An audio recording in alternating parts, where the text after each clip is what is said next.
Hello there, Higher Politics. We're just going to look at dominant ideas within political parties, Section 3B, Conservatives post-2014.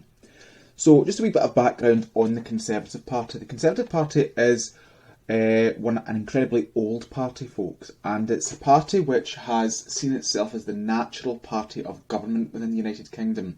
If you were to look through the history books, you will see that for the vast majority of Britain's modern history, the Conservative Party have been the leading party, and they have been the ones who have won most elections. Okay, so they view themselves as the natural party of government. Within Scotland, for many years they were known simply as the Unionist Party. Recent lack of success in Scotland then forced the Conservatives into having a more autonomous role within Holyrood, and we're going to look at that in a wee bit of detail as well. Okay, so we're going to be looking at the Conservatives after 2014. I think that's quite a useful time because it's similar to the SNP. The 2014 independence referendum obviously redrew some of the lines within Scottish politics and British politics as a whole. Okay, so let's have a wee look. So the key ideas that we're going to be considering are unionism, Euroscepticism, and austerity. Now I'll explain each one of these as we go and the impact of them. Remember, don't forget that we're not just looking at the ideas themselves, we're looking at how they impact the electoral success of the party. Okay, and this will consider the period after 2014. So the key elections we're looking at are the 2015 UK general election, the 2016 Scottish Parliament election, the 2017 UK general election, and also the 2019 UK general election. There's been quite a few elections in recent years for a variety of reasons. Okay, so we're going to be looking at those closely. Right, the first idea that we're going to look at is unionism. So we're actually going to consider the Scottish Conservative Party, the Scottish branch of the Conservative Party. As I've said, they have a fairly autonomous, independent approach to things beyond the UK-wide party. But it shouldn't be surprising that the Conservative Party values the union. They see themselves as the Conservative and Unionist Party. And as I said, in recent decades, within Scotland, the Conservative Party was known simply as the Unionist Party. And in fact, even still today, even with the success of the SNP, the Unionist Party or the Conservative Party hold the record for the largest percentage of votes ever won within Scotland. Okay, so although there's jokes about them not being very popular in Scotland, there's an idea that they've kind of fallen away. They are the party that historically did pretty well in Scotland in the 1950s, etc. Okay, so just kind of putting you in the loop about that. Okay, so let's have a look at this idea of unionism. Okay, now again, it's not surprising that the Conservative Party are unionists. Not surprising in the slightest. But if we look post-2014, the Scottish independence referendum obviously created a groundswell of support for the SNP. The SNP picked off a lot of ex-Labour voters who were maybe soft on the idea of supporting the union and could maybe be open to the idea of independence and more powers for Scotland. Okay, so we already established within the SNP section that after 2014, the SNP took the lion's share of yes voters from the 2014 referendum. Now, the mistake that the Labour Party in Scotland made after 2014 is that they sort of sat on the fence a wee bit. They weren't as clear, they weren't as firm in their opposition to a second independence referendum in the minds of many voters that they would have liked to have been. And Ruth Davidson, the leader of the Scottish Conservatives at this point, although now I want to kind of state here, I'm speaking in 2021, in March, it's an important point to make here, is that the Ruth Davidson is no longer the leader of the Scottish Conservatives. She leads them in the Scottish Parliament because their leader, Douglas Ross, is a Member of Parliament at Westminster for the moment. He will come to Holyrood in May, no doubt. But Ruth Davidson had been the leader of the Scottish Conservatives for a number of years, and she took the decision to take quite a strong anti-independence stance after 2014. Very pro-unionist stance. And the whole point of this was to try and get as many no voters on the Conservative Party's side as possible. In fact, the branding of the Conservative and Unionist Party in Scotland became even more overt. They used terminology like the Scottish Conservative and Unionist. Their propaganda, their material that they sent out, had the phrase Conservative and Unionist repeatedly included within it. Yes, that's the name of the party, but it was stressed after 2014. And they wanted to exploit, I've said here, exploit some of the ambiguity that many Labour politicians seem to demonstrate over a second referendum. So in 2016, the SNP had expected to go in and win the election in the Scottish Parliament, and they did. They lost the majority though. They were expected to go in and do that. And Labour had been second up till this point. Few prior to this would have thought the Conservatives could have overtaken Labour, or even made it into second place anyway within Scottish politics. But this is what happens. And Labour look a bit all at sea in 2016. They look as if they're right in the middle of the road, and that's what they say. If you're in the middle of the road with politics, you get knocked down. Okay, and that's what happened to Labour, it would seem. Okay, so Ruth Davidson took a very pro-union stance and made it clear that she would oppose a second independent referendum. This picture that you see at the top here, folks, is largely indicative of this. Okay. Now, as I've said here, it was never intended to win the Scottish Parliament elections in 2016. Ruth Davidson knew fine well that she wouldn't do this. In fact, she often spoke about standing up to the SNP. There was almost an acceptance that the SNP would win the election. But Ruth Davidson felt as though the Conservatives could overtake Labour as the party of the Union within Scotland. And if she was able to exploit that, then she would be the main opposition leader. Okay? Now, she realised the nation was polarised, that it was split between yes and no's.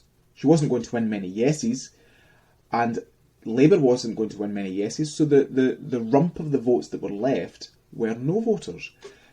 If she was right that those no voters were clear in their opposition to a second independent referendum, then clearly this would be a successful strategy if she could get voters to vote for the Conservatives. Now, I've already made that point at the bottom there, and then you can see some of the terminology in some of the material. She's had your say, now have yours. An attack on Nicola Sturgeon there. This Thursday, stop Indie Ref 2. For years and years and years, this has been the Scottish Conservative and Unionist attack line. Stop Indie Ref 2. Because anyone who's got clear opposition to independence would find that message perhaps attractive. Now, I'll come to the election results in just a second, folks, but what I'm going to do is I'm going to show you a short video from a political party broadcast from the Scottish Conservatives in 2016. Have a look.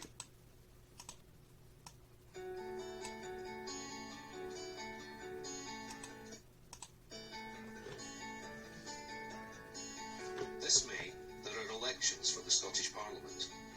Scotland needs a strong opposition. Someone to hold the SNP to account and stand up for a strong Scotland as part of a strong United Kingdom. So what about Ruth Davidson's Scottish Conservatives? You'd be surprised what people think.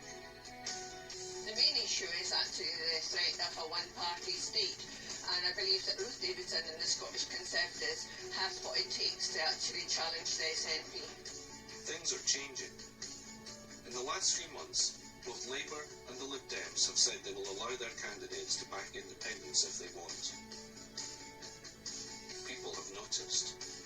I've voted Labour all of my adult life, and I got kind of disillusioned with them not making a stand as such for Scotland to be in the UK. I know that Ruth Davidson, she's making a big stand for it, and I know you can trust her word. She will stand up for Scotland to remain part of the United Kingdom. And that's why from now on I'll definitely be voting Scottish Conservative. And there's another thing. This year, the Scottish Parliament starts taking power over the amount of tax you pay. And all over Scotland, people are looking to the Scottish Conservatives to stand up for family finances. Currently times are tough. When taxpayers be involved in the Scottish Parliament, we need a party in Scotland who's going to put family finances first. That's why I'll be voting for the Scottish Conservatives. So that's what people are saying. The Scottish Conservatives are listening. There are many reasons why people, perhaps for the first time, are looking at the Scottish Conservatives this May. For me, it's simple. Most Scots just want to put the division of the last few years behind us. Most people just want the country to get on. And most workers want to see their pay packets protected when new tax powers come to Holyrood. With your support, we can make this happen. I'll hold the SNP to account. I will fight to ensure we're not dragged back to a second referendum. And I will work to make sure your family finances are protected. It's time for the country to find a better way forward for Scotland. And you can achieve this by voting Scottish Conservative.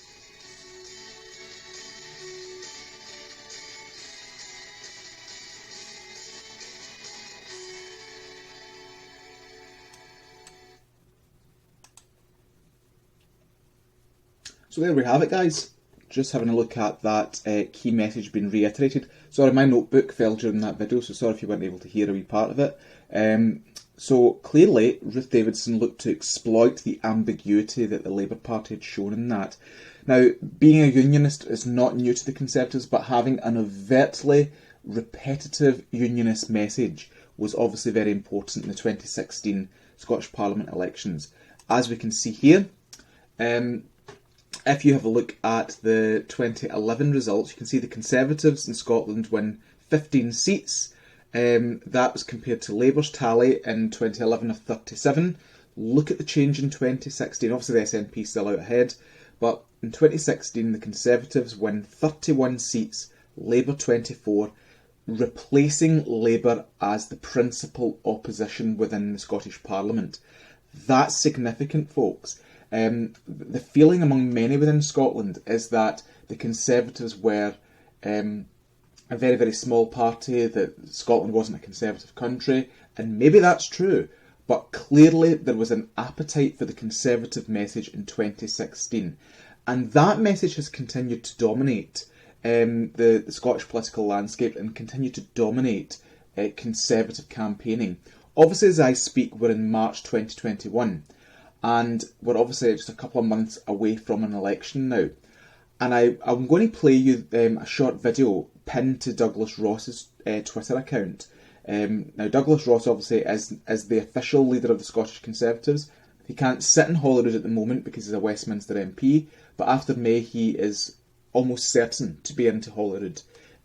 So he has continued that message of opposing a second Scottish independence referendum. I'm going to show you this video as well, folks, to show you how important this message is. But if we want to measure the success up to now within Scottish Parliament elections, you can see there that in 2016 the Conservatives replaced Labour as the principal opposition. Perhaps that's a signal that Labour needs to be firmer on its opposition to an second independence referendum. I think the new Scottish leader, Anas Sarwar, has conveyed that already, but it's about getting that message out. Have a look at Douglas Ross's video.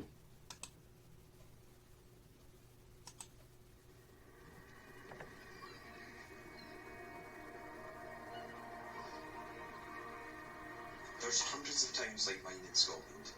10,000 people, give or take. Good restaurants and local attractions. A war memorial in the town centre. And just like for everyone else over the last year, it's been tough. But most people here feel we're going to be okay. They're apprehensive, of course, but we've relearned the value of sticking by each other, of what we can do when we come together. Just as we've stuck together in our own communities, we can take that lesson right across Scotland. We've been through so much, we mustn't undo that hard work.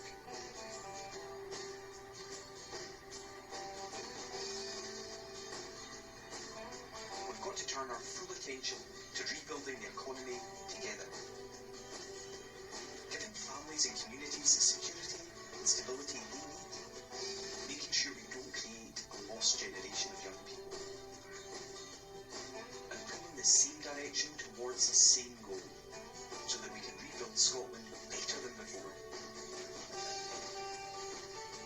This year, that's my promise, and it's what you'll get with the Scottish Conservatives. 100% focus not on breaking up Scotland as the SNP would do, but on building it up instead. Great local infrastructure to help communities thrive. Restoring Scotland's reputation for educational excellence. backing our police so people can feel safe in their homes. Getting the country we love and the communities we cherish back better than before. I'm Douglas Ross, leader of the Scottish Conservatives. This year, we'll elect our next Scottish Parliament, and we face a big choice. Either we go forward to rebuild our economy and keep Scotland on track, or we go back to more division over independence. I say let's build up, not break up Scotland. The Scottish Conservatives are the second biggest party right across the country. We're the only party strong enough to seriously challenge the SNP. So, if you want to stop the SNP and focus on the recovery, then only a vote for the Scottish Conservatives can do it. No matter where you live in Scotland, the Scottish Conservatives will stand up for you. Back me and my team as a strong alternative to the SNP for a stronger Scotland.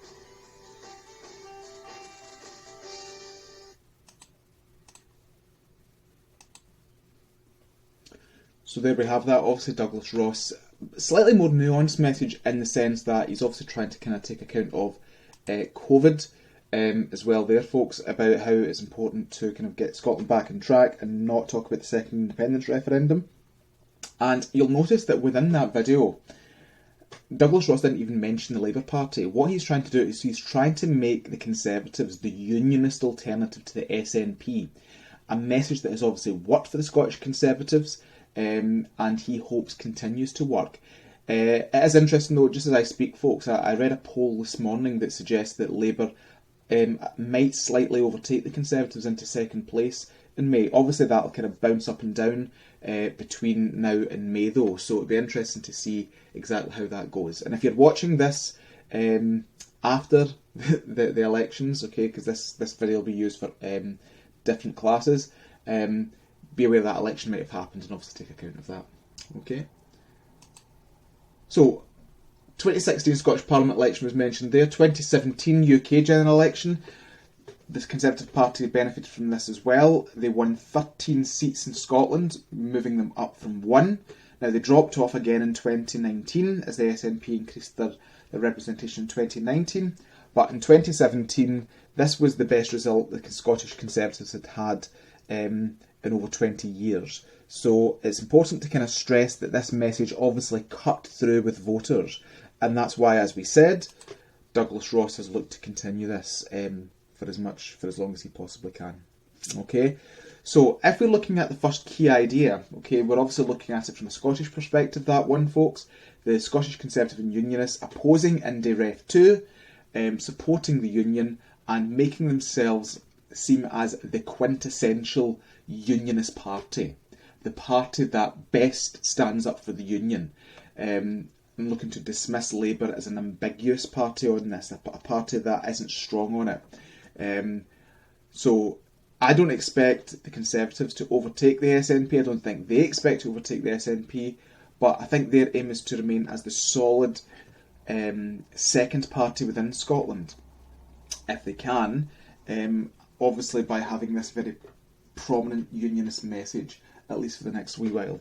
Okay, so hopefully that makes sense, folks, okay, and that moves us on to our second key idea. Okay, now the next one is Euroscepticism. Euroscepticism means that you have a sense that the European Union is not necessarily good for the UK. Okay, so the thing about the Conservative Party has always been split on this. It's had a very strong anti-EU tradition within it, a very strong Eurosceptic position. And in 2015, there was a sense that a number of Conservative voters were about to move away to UKIP because they felt as though the Conservatives weren't speaking to that Eurosceptic sense that they had. They didn't speak to that Eurosceptic feeling that many of those voters had. Now, UKIP did very well in 2015 in terms of the percentage of the votes, although only won one seat. But David Cameron knew that in key marginal seats, UKIP doing very well could perhaps have weakened the Conservative vote, allowing Labour MPs to be elected back in 2015. So what David Cameron does is he offers, if the Conservatives win a majority, he offers to support or bring forward an EU referendum. Okay? So it's really important to stress that if the Conservatives win a majority, he will offer an in-out EU referendum. Now, David Cameron was a Remainer. He supported remaining in. He was incredibly confident of Remain winning this referendum. But by offering a referendum, it was hoped that it would stop the leakage of votes away from the Conservatives to UKIP, and to a large extent, it did work. Okay, although UKIP won almost 4 million votes, it didn't harm the Conservatives as much as you might expect. A number of people actually leaked away from Labour to go to UKIP, but the Conservatives stopped the stem in the key seats because he was saying, if we win a majority, we will have the means to offer you this referendum. It was meant as a way of appeasing Eurosceptic voters. However, since the referendum, folks, there has been a growing sense that the Conservatives are a Brexit party, that they are a Leave party. And that's been a massive change. It's been a key idea that's dominated. So I wouldn't say that Euroscepticism was the kind of driving force in the 2015 election. It has been in 2017 and 2019 for the Conservatives. But the whole point about 2015 is that Cameron was offering to give the people a referendum on this. Now, the thing about the debate is it split the Conservative Party down the middle. You had Remainers like David Cameron, Theresa May, who obviously supported Britain staying within the EU. That included people like George Osborne and the vast majority of David Cameron's cabinet. He won the election in 2015 and obviously campaigned to Remain because he felt as though Remain would comfortably scoosh it. However, a number of Conservative cabinet ministers, including his good friend Michael Gove, his rival Boris Johnson, and Priti Patel, who's now Home Secretary, they campaigned for Leave. So it became quite a big split, and David Cameron became increasingly worried. And I think what it did is it reflected the level of Euroscepticism, the level of support for exiting the EU that lay within the Conservative Party and within their electorate. So 2016 EU referendum comes along, folks, and the UK, against all expectations, votes to leave by 52% to 48%.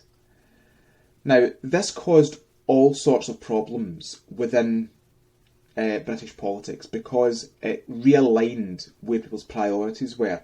As we mentioned, that after the 2014 Scottish referendum, a lot of people began to view Scottish politics through the prism of independence versus union. Many in Britain viewed it through the prism of Remain versus Leave.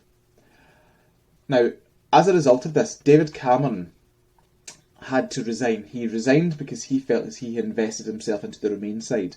He resigned as leader of the party, and he was replaced as Prime Minister and Conservative leader by Theresa May.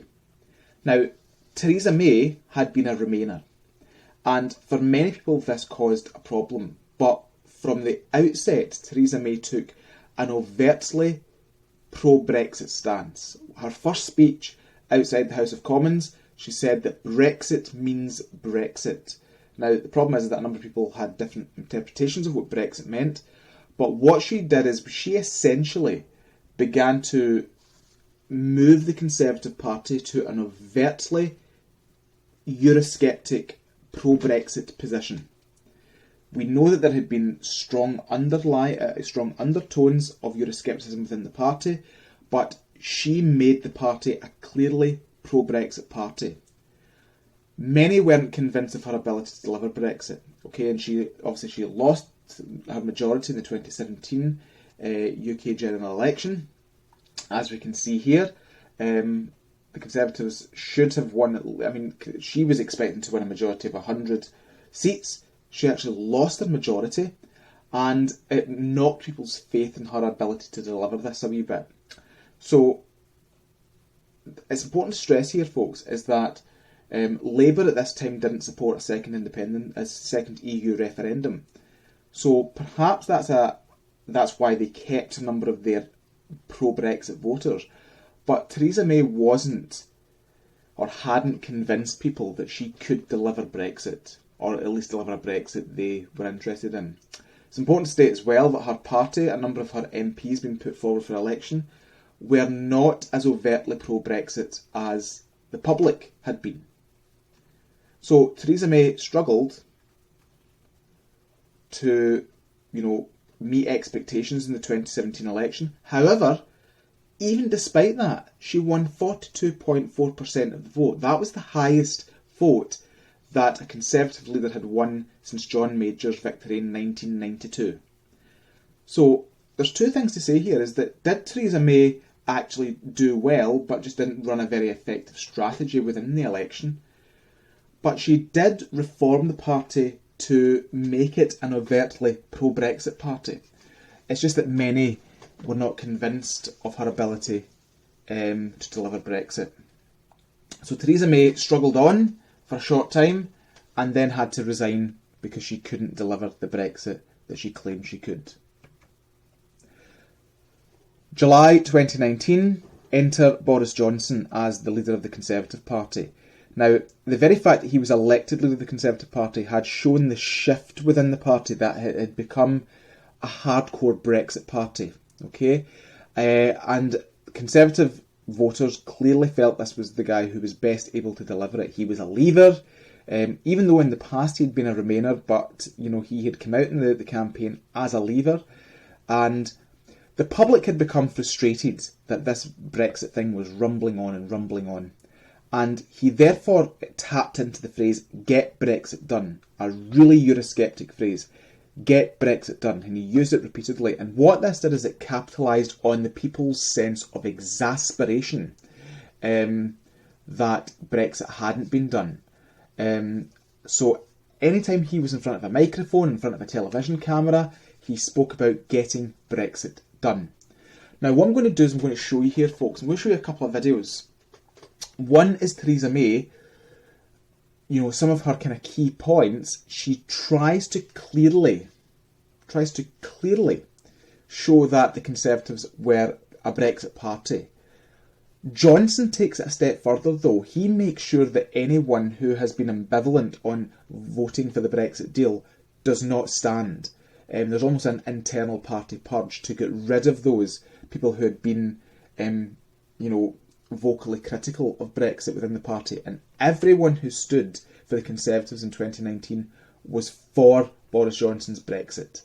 And that was a stronger statement than Theresa May's statements on Brexit. Okay, so I'm going to show you a video about Theresa May first of all, and then how Boris Johnson ramps that up further to communicate this highly Eurosceptic pro-Brexit message.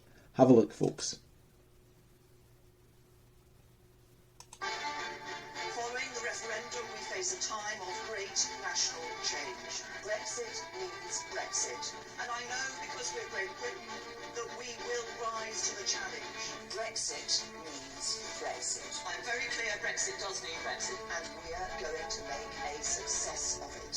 The United Kingdom is leaving the European Union. We will make a success of it. This is an historic moment. And the United Kingdom is leaving the European Union on the 29th of March 2019. On the 29th of March. 29th of March. That will happen on the 29th of March next year. There can be no turning back.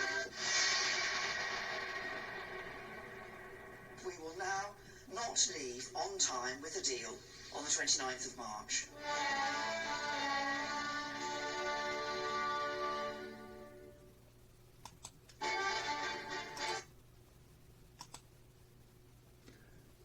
Now, having shown you the Theresa May video about how she had promised to leave on the 29th of March 2019, she obviously no longer had a majority within Parliament, and she faced a number of defeats within the House of Commons, as did Johnson when he first replaced May, because there was no majority. But when Johnson campaigned in the 2019 December general election, he made it clear that he would bring this to an end, and getting a majority was important for delivering Brexit. Delivering Brexit was the thing that would set him apart from May. And he said that every candidate that stood for Brexit and stood for making sure that Brexit happened. And you'll see the campaign slogans and things began to ramp up, folks, as we'll see this in just a second. Have a look.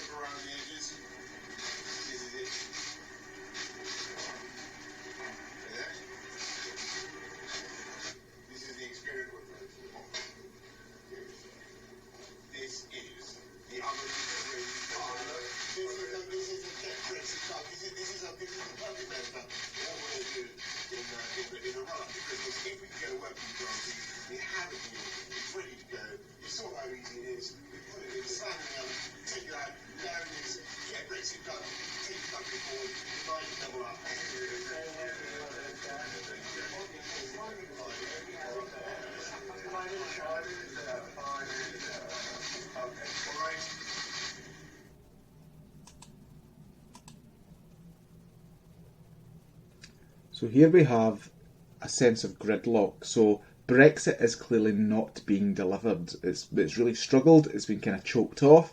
Boris Johnson's pledge is to break the gridlock and to get Brexit done and deliver on this Eurosceptic message in 2019.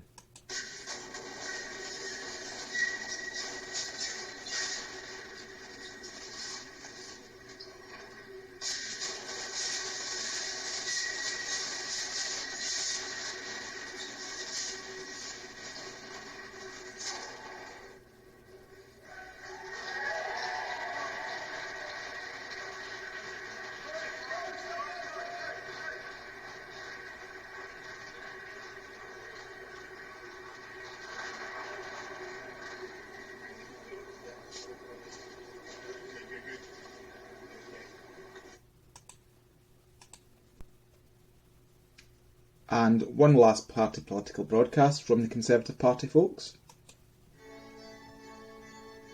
This hung parliament isn't working for you. Why would it?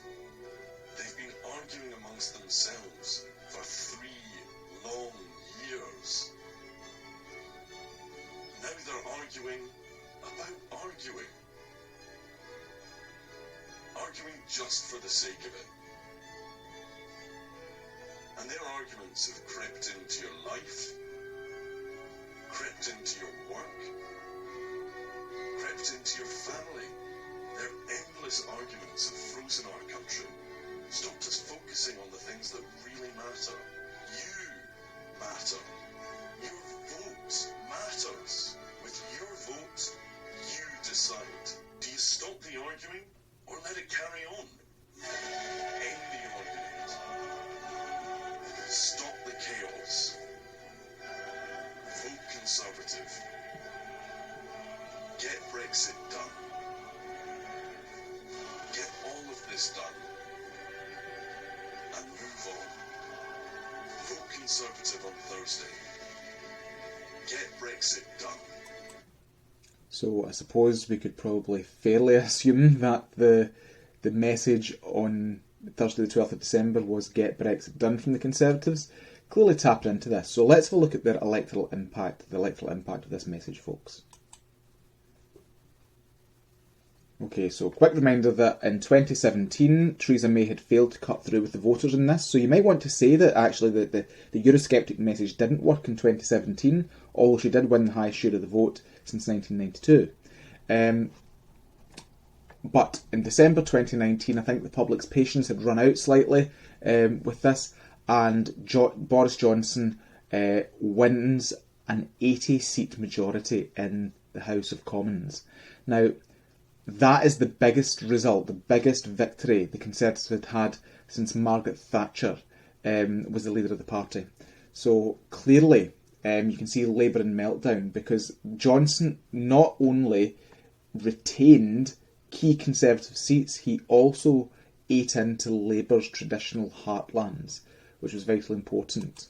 Okay, just kind of making this point here is that some of the areas which voted most strongly for Brexit were in Labour's northern heartlands, and you can see some of the constituencies mentioned on the wall here. Veteran Labour firebrand Dennis Skinner lost his seat in Bolsover. The former seat of Tony Blair, Sedgefield in County Durham, fell to the Conservatives during this as well, with huge swings away from the Labour Party. It was clear that in these areas, yes, Jeremy Corbyn was unpopular, but obviously the Brexit message mattered quite significantly as well, folks, and it's important to kind of stress that. Within these places that in the past you'd have been laughed at for considering a Conservative could win these. These were a lot of these were the coal mining heartlands of Labour support in the past, and they had plumped for the Conservatives, but largely because of the Brexit message. So the winning of an 80-seat majority obviously mattered. Eating into Labour's what we call the red wall mattered. So obviously that Eurosceptic message played through there. Now what we might want to consider here is that maybe Britain wasn't as Eurosceptic. Remember that the referendum was divided down almost 50-50. 52%, 48%. There was maybe a sense of exasperation that it hadn't been done, and that's why the Conservatives managed to do so well.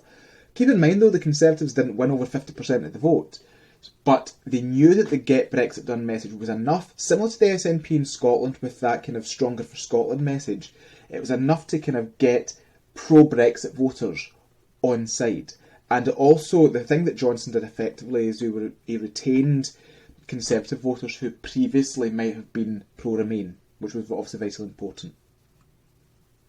Now, this moves us on to our third and final key idea, and that is austerity. This is the economic idea that has dominated the Conservative Party's approach in recent years, folks. Okay, so we need to go back to 2008 to look at the roots of this. Labour was in power under the leadership of Gordon Brown, and up until that point, Labour were viewed as an economically competent party. They were viewed as a party which were trusted on the economy. Labour had spent years building up this trust. Then the global financial crisis hits in 2008. It's an opportunity there for Cameron to then say, you have mishandled the economy, you can't be trusted on the economy, the country needs to learn to live within its means. The country's got a high deficit, it's got a lot of debt, because Labour have overspent. Now, whether that was true or not, it was an attack line that clearly resonated with many members of the public, and that wasn't helped. You can see David Cameron in this picture here, holding a note from the Cabinet Minister in Labour's government, Liam Byrne, who was Chief Secretary to the Treasury. And he said, there is no money left. Now, although that was a joke, the Conservatives continually brought this note out to say this is how much of a joke Labour has treated the economy. This is how lacking in seriousness Labour takes the economy. So the Conservatives began a campaign of promoting austerity economics. Austerity. Now, when this was started in 2010, when the Conservatives went into coalition with the Lib Dems, and the whole point was to reduce the budget deficit. That meant cutting spending, and that particularly fell on welfare benefits, benefits for the unemployed, this sorts of things.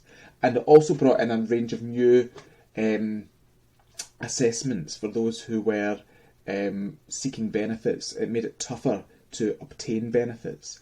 So it wanted to reduce public spend by a significant amount. Obviously, those who were on the Labour side criticised this and said, you're really taking a scythe to the economy. But David Cameron essentially compared it to, if I just go back a wee second, where was I? Sorry. Yeah, he essentially compared it to a household budget, saying that if you don't pay your bills in time, if you don't keep up to date with your mortgage payments and things, you don't have money left at the end of the week, that sort of thing. So it was compared to a household budget, and therefore people could understand it. Now, in 2015, the Conservatives trailed in the polls for quite a while, but they began to then really hammer home the economic message, the importance of austerity economics. Here you have a picture of the former leader of the SNP at the time, Alex Salmond. Now, he wasn't leader at the time, he was the former leader seeking a seat in Westminster, and he's got Ed Miliband in his top pocket there. That was the argument that an anti-austerity party north of the border would force Labour to continue to embrace anti-austerity politics if they were to maybe go into coalition with one another. Labour isn't working. Labour still plan to increase debt by an extra £3,200 per person. This was the message that Ed Miliband, the previous Prime Minister Gordon Brown, and the Shadow Chancellor Ed Balls hadn't learned the lessons. They hadn't realised that Labour had spent too much.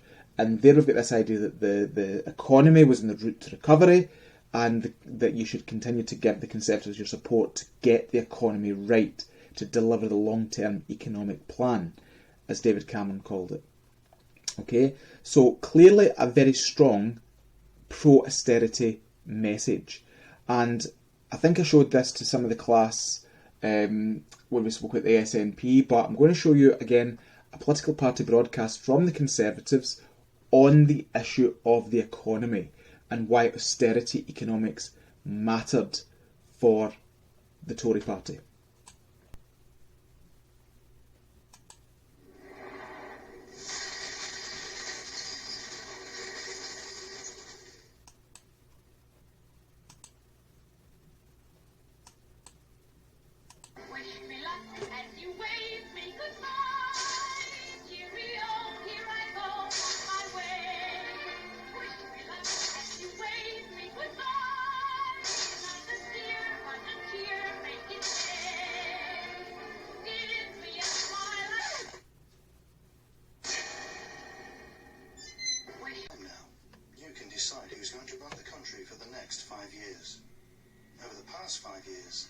Conservatives have taken an economy that Labour left in ruins and started to mend it.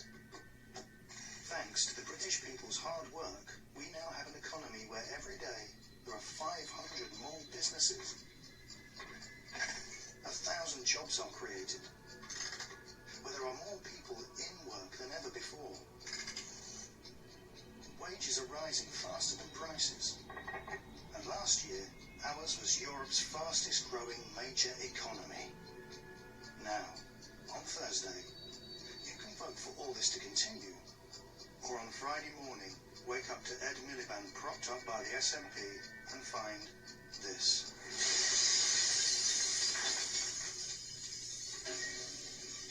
It's working. Don't let them wreck it. Let's turn the clock back 5 years. When Labour were last in office, they left behind this note: there is no money. After spending and borrowing too much, Labour's legacy was a deficit almost as large as that of Greece. So over the past 5 years, that is what we've had to mend. That is what our long-term economic plan has been all about. And there are now 2 million more people in work with the security of a pay packet. There are 760,000 more businesses. We've halved the deficit as a share of our economy while cutting income tax for over 26 million people. And last year, thanks to the hard work of the British people, we were the fastest growing major economy in Europe. And if we stick to the plan, we can look forward to a brighter, more secure future. So vote for the Conservatives on Thursday, and you will have the security of a plan that is working. You'll have stable government and the strong economy on which our schools, our NHS, and your family's future depend. But vote for any other party, and Britain's recovery could be stopped dead in its tracks. Ed Miliband, propped up by the SNP, would wreck the recovery with more debt, more borrowing, and more taxes. And this will be the result.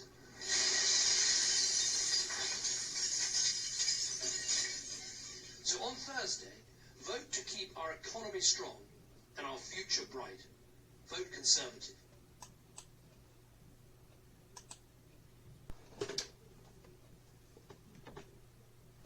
Okay, folks, so having had a look at those videos, you can see obviously the very clear message, the importance of cutting deep within the economy in order to kind of improve it long term. That was the view of the Conservatives. Obviously their opponents claimed that this did a lot of damage, but how did it actually fare at the polls? Now, if you have a look at the graph just for a second, okay, now the kind of thick continuous line, the one that's not dotted, is basically that Conservatives are best on the economy. Now, obviously for the 2000s, they were way under the light continuous line. That was the Labour one. So they suffered from a deficit themselves in terms of support. They were not trusted on the economy for a significant amount of time. This changes in 2008. Labour shoots down, Conservatives shoot up because of the financial crash. And then obviously post-2008, the Conservatives have a lead over the Labour Party, which mostly rises, which is mostly on the rise, and Labour continues to struggle on this. You can see that the Conservative vote kind of rises in line with that. The Labour vote begins to fall in line with that. So clearly the Conservative position on the economy was popular. I mean, it was polarising, it divided people, but clearly it was a message that worked, hence why David Cameron made this continuous play that Labour would wreck the economy, because the trust had already been lost in the Labour Party, whereas austerity was viewed as a means of achieving recovery. And obviously in 2015 the Conservatives won their first majority for the first time since 1992. And the Telegraph's commentary on this attributed the victory to the stance on the economy, folks. Okay, and now you can see a wee bit of information about the YouGov poll to show you how polarising this actually is. But for many, they viewed austerity as necessary. Even though they didn't like it, they believed that actual austerity was something that was necessary. Now that's quite important, that a number of voters obviously didn't like the policy, but accepted the necessity of the policy, and that would therefore impact their votes. And I think the Conservatives obviously tapped into that pretty effectively, folks. Okay? Now, in terms of the activities that I'm going to get you to do for this, I'm not going to get you to do activities in the traditional sense. But what I want you to do is you might want to take a double page in this or an A3 sheet, and I want you to outline the key ideas 1, 2, 3. Okay, so obviously we've got unionism, we've got Euroscepticism, and we've also got austerity. And I want you to provide the key knowledge, okay, about what each of those policies were, what the backdrop was, etc. And then the impact of the idea at election time. Now, again, you might just be talking about the 2015 election. You might be talking about a range of elections. It depends on the kind of longevity of those ideas. And then what I want you to do is I want you to rank 1 to 3, 1 being the most important, 2 being the second most important, and 3 being the third, of what is the most and least effective ideas at election time. What has brought the most success to the Conservative Party? What has cut through to the voters most? So I want you to do that. That is basically you beginning to prepare an essay plan, almost, folks. Okay, now when you come to the ranks, try to explain why you've ranked it in that position, because that will then allow you for the second and third one to look at the deficiencies and the drawbacks of that, perhaps. Okay. Obviously, you don't just need to stick with the information that I've included within this video. You might want to look further at that, okay? And I would recommend the British Election Study, or BES, for each of those elections, folks, because that will tap in with some useful commentary for you, okay? Hopefully that makes sense and you've understood that. If you do have any questions, obviously get in touch as per usual, and I'll catch up with you soon, folks, okay? Bye-bye.